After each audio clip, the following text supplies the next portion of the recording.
Hey guys, in this video I will show you how to claim Robux from Please Donate in Roblox. Alright, let's begin. First, open the game Please Donate. Once you're in, check how much Robux you've raised. For example, if you've raised 1,244 Robux, that amount won't be instantly available in your account. To find your pending Robux, go to roblox.com. Click the Robux icon at the top right, then select My Transactions.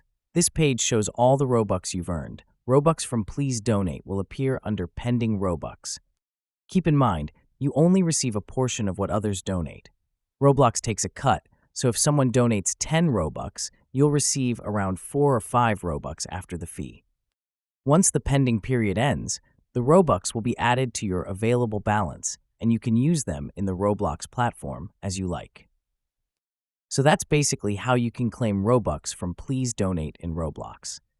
And that's it for this video. If you find this helpful, consider subscribing and giving this a big thumbs up. Thanks.